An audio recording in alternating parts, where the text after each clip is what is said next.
ఎంతో హుందాగా ఈ గౌరవ చట్టసభను నడుపుతున్న మీ విధి విధానాలకి, అలాగే చట్టసభలో సమయపాలనను పాటిస్తూ సభ్యులందరూ ఎంతో హుందాగా, ఎంతో గౌరవప్రదంగా ప్రజా సమస్యల్ని, వాటి పరిష్కార మార్గాలను వెతకాలని మా అందరికీ మీ అపారమైన అనుభవంతో దిశానిర్దేశకత్వం చేస్తున్న మీకు జనసేన పార్టీ తరపు నుంచి, మా ఎన్డీఏ కూటమి తరపు నుంచి నా హృదయపూర్వక నమస్కార కృతజ్ఞత.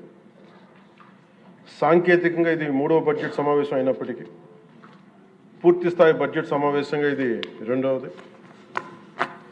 5 కోట్ల పైచిలుకు ప్రజలు ఆశల్ని, ఆకాంక్షల్ని ముందుకు తీసుకువెళ్తూ వారి కష్టాలకి, కన్నీళ్ళకి పరిష్కార మార్గాలను వెతకడానికి 164 మంది సభ్యులున్న ఈ ఎన్డీఏ కూటమిని తన అపారమైన 4 దశాబ్దాల రాజకీయ పాలనానుభవంతో రాష్ట్ర విభజన సమయం నుంచి గత ప్రభుత్వ అవినీతి, అరాచక పాలన వల్ల వచ్చిన వారసత్వ సమస్యలన్నింటినీ పరిష్కరిస్తూ సంక్షేమంతో పాటు ఆంధ్రప్రదేశ్ అభివృద్ధి పదం వైపు నడిపిస్తున్న గౌరవ ముఖ్యమంత్రి శ్రీ నారా చంద్రబాబు నాయుడు గారికి నా హృదయపూర్వక నమస్కారం.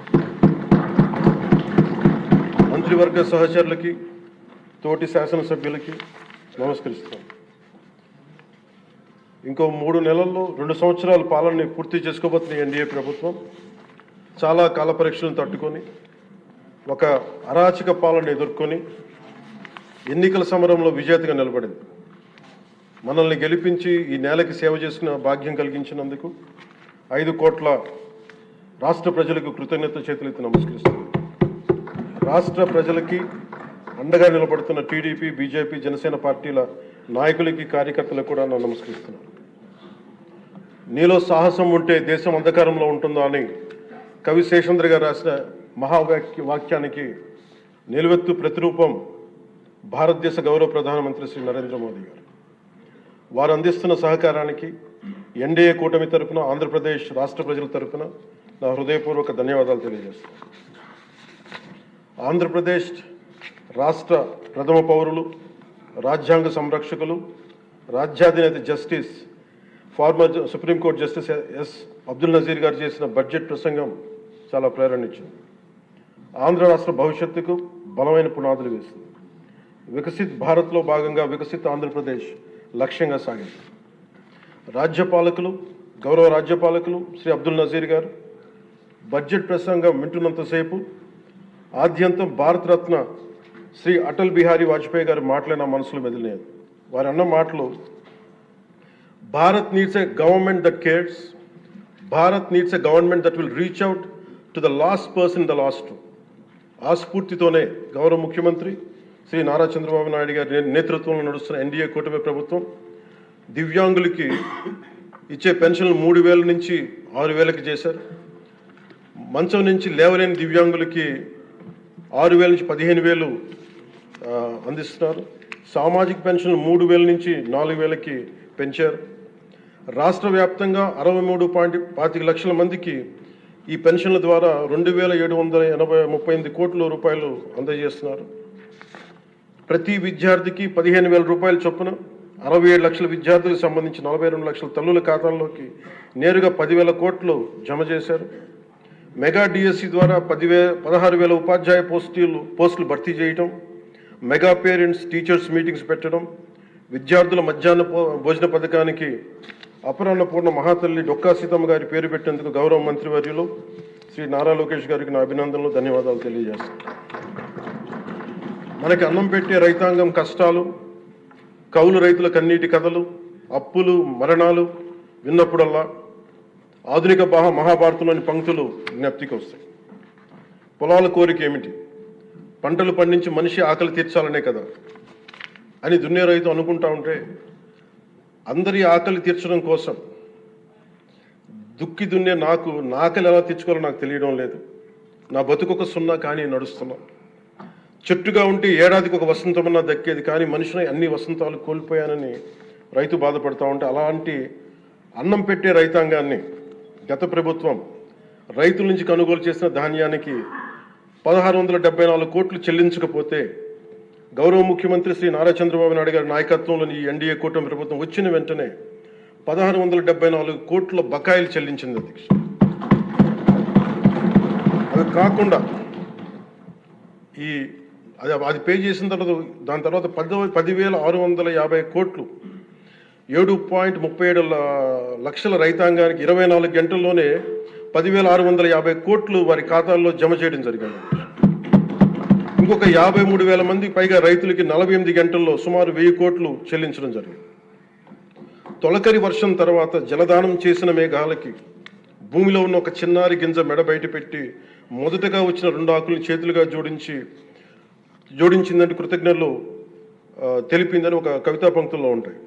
అలా ఆ చిన్నారి మొలకలాగా ఈ ఎన్డీఏ ప్రభుత్వం అన్నం పెట్టే రైతాంగానికి కృతజ్ఞతతో అండగా నిలబడుతుంది. అలాగే గౌరవ సభ సాక్షిగా కౌలు రైతుల కష్టాలు కన్నీళ్లు తెలిసిన వాడిగా మీ వాడిగా చెప్తున్నాను. కౌలు రైతాంగానికి భూమిని ఫలాలుగా పంటలుగా మార్చే ప్రవీణత ఉన్నవాడు ధైర్యం కోల్పోనక్కర్లేదు. మట్టిలో ఉన్న కస్తూరి తీసే మనిషికి జీవన పరిమళాల కొరత లేదు.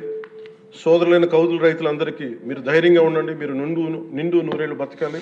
మీకోసం ఈ ప్రభుత్వం నిరంతరం పనిచేస్తుంది తెలియజేసుకుంటున్నాను అధ్యక్ష. ఉమ్మడి ఆంధ్రప్రదేశ్ మాజీ ప్రభుత్వ ఉద్యోగి కొడుకుగా ప్రభుత్వ ఉద్యోగులు వారి నిరాశ నిస్పృహలు నేను అర్థం చేసుకోగలను. వారి ప్రతిభకి అనుభవానికి సమర్థతకి గుర్తింపు రానప్పుడు ఏమనుకుంటా నీ కవితా పంక్తులు తెలియజేస్తున్నా అధ్యక్ష. ఈ దేశం నా ప్రతిభకు ఒక సమాధి, ఎంత దూరం నడిచినా ఎప్పుడు దూరం అంతే. అందుకే పంచాయతీరాజ్ శాఖ బాధ్యతలు తీసుకోగానే, రూరల్ వాటర్ సప్లైస్ బాధ్యతలు తీసుకోగానే 10,000 మందికి పైగా ఏకకాలంలో ఈ ఎన్డీఏ ప్రభుత్వం నారా చంద్రబాబు నాయుడు గారి నాయకత్వంలో ప్రమోషన్ ఇచ్చాం అధ్యక్ష. ఎలాంటి సిఫార్సులు లేకుండా 77 మందికి తొలిసారి జిల్లా పరిషత్ సీఈఓలుగా ప్రమోషన్లు ఇచ్చాం. సంస్కరణలో భాగంగా 77 డీడీఓ కార్యాలయాలు ప్రారంభించాం. దీనికి అండగా నిలబడ్డ గౌరవ ముఖ్యమంత్రి గారికి నా హృదయపూర్వక ధన్యవాదాలు తెలియజేస్తున్నాను.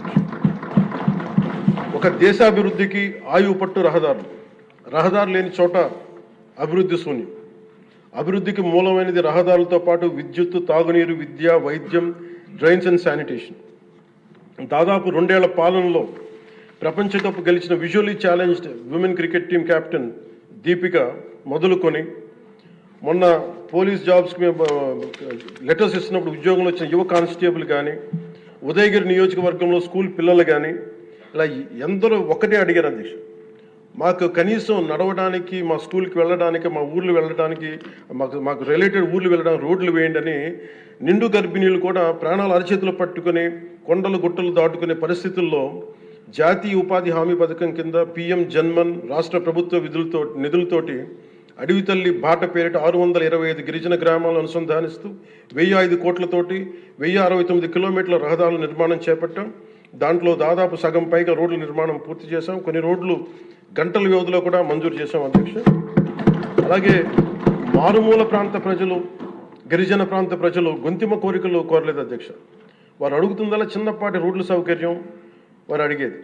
ఆ రోడ్లు మంజూరు చేసినప్పుడు, పూర్తి చేసినప్పుడు ఆ ప్రజల కళ్ళలో నాకు కనిపించేది ఇవే.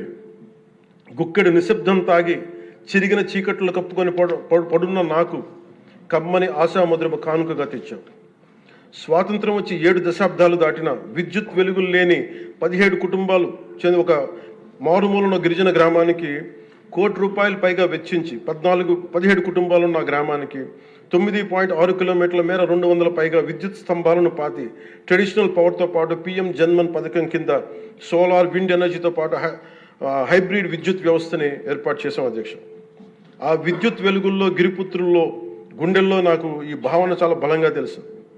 వెలిగిన బల్బును చూసి వారు ఒకటే అనుకున్నారు అధ్యక్ష, పొద్దు గుంకితే చీకట్లో బతికే ప్రజలు ఆ వెలుగుతున్న బల్బును చూసి ఎన్నాళ్ళకి మా అతిథిగా వచ్చాం, ఈ సుధీల కుటీరానికి ఇంత వెలుతురుని తెచ్చామని వారి గుండెల్లో ఉన్న వారికి ఆ భావన నాకు నిజంగా తెలిసింది అధ్యక్ష.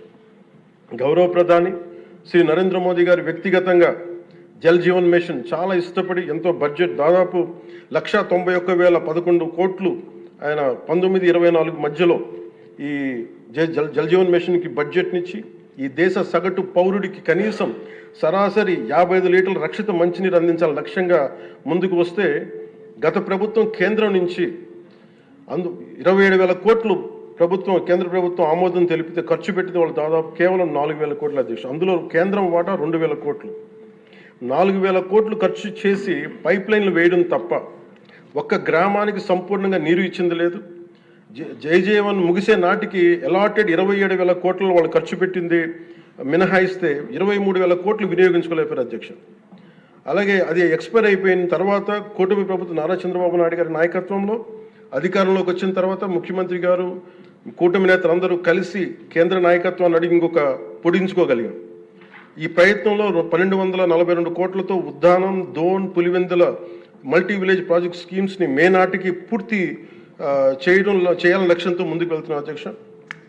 అలాగే ఈ కొత్త సంవత్సరంలో కూడా కొత్తగా ఇంకొక 5 జిల్లాలు ఈ ఎక్స్టెండెడ్ పీరియడ్లో కొత్తగా 5 జిల్లాల పరిధిలో 7,910 కోట్లతోటి వచ్చే 2 ఏళ్లలో పూర్తి చేయాలని లక్ష్యంగా పెట్టుకున్నాం అధ్యక్ష. చిత్తూరు, ప్రకాశం, పల్నాడు, ఉభయ గోదావరి జిల్లాలో చేపట్టిన పనులు పూర్తయితే వచ్చే 30 ఏళ్లలో 1,21,00,000 ప్రజల రక్షిత మంచినీటి అవసరాలను తీరుస్తుంది. మిగిలిన 960 కోట్లతోటి మల్టీ విలేజ్ స్కీమ్స్, అలాగే నీటి ఎద్దడి తీవ్రత ఉన్న పంచాయతీ మంచినీటి సమస్యను తీర్చే విధంగా గౌరవ సీఎం గారి ఆధ్వర్యంలో ప్రణాళికలు సిద్ధం చేస్తున్నాం అధ్యక్ష. గత ప్రభుత్వపు అరాచక, అసమర్థ, అవినీతి పాలన వారసత్వపు సమస్యలు ఎంతో ఎన్డీఏ ప్రభుత్వానికి చాలా పెను సవాల్గా మారినాయి. కానీ ముఖ్యమంత్రి గారి పరిపాలనా అనుభవం అన్నింటిని అధిగమిస్తూ ఇచ్చిన ప్రతి మాటని నిలబెట్టుకుంటూ ముందుకెళ్తున్నాం. సంక్షేమం, అభివృద్ధి రెంటిని సమన్వయపరుచుకుంటూ ముందుకు వెళ్తున్నాం. మొన్న గవర్నర్ గారి ప్రసంగంలో అదే ప్రస్ఫుటంగా గోచరించింది. అలాగే ఈ సందర్భంలో గవర్నర్ శ్రీ అబ్దుల్ నజీర్ గారి వ్యక్తిత్వం గురించి ప్రత్యేకంగా చెప్పుకోవాలి అధ్యక్ష. Is a great scholar, legal luminary, a humanist, a devout religious man with a respect for all religions and a great patriot. People of Andhra Pradesh and our NDA government is fortunate for having him as our beloved governor అధ్యక్ష. అలాంటి ఉన్నతమైన వ్యక్తి ముందు ఆ 11 మంది సభ్యులు వారి ప్రసంగ సమయంలో వెల్లోకి వచ్చి రభస చేసిన విధానం చూస్తే నాకు ఒకటే అనిపించింది అధ్యక్ష, హనుమంతుడి ముందు కుప్పి గంతులు వేయడం ఏంటాను. అలాగే 151 నుంచి 11 సభ్యులకి పడ్డ వారిని చూసి మనం అందరం కూడా నేర్చుకోవాల్సింది, గుర్తుపెట్టుకోవాల్సింది అది భారతరత్న వాజ్పేయి గారి మాటల్లో, democracy రెsts on one belief, and that is when leaders cannot solve the problems, the people will. అందుకని ఇది మనం చాలా జాగ్రత్తగా మన భారతరత్న వాజ్పేయి గారి మాటల్ని మనం తీసుకోవాలి అధ్యక్ష. అలాగే under guidance of honourable CM Shri CBN Chandrababu Naidu garu ఈ భారతరత్న వాజ్పేయి గారి మాటల్లోనే వారు దాన్ని తెలియజేస్తాం అధ్యక్ష. The challenges we are facing ahead, మనకున్న ఛాలెంజెస్ కానీ ఉన్న సమస్యలన్నింటినీ భవిష్యత్ వికసిత్ ఆంధ్రప్రదేశ్ దిశగా ఎలా వెళ్ళాలి అని అనుకుంటే అది వాజ్పేయి గారి మాటలను చెప్తాను అధ్యక్ష. It's no problem we cannot tackle, no challenge we cannot face, no opportunity we cannot seize. Jai Hind and జై భారత్.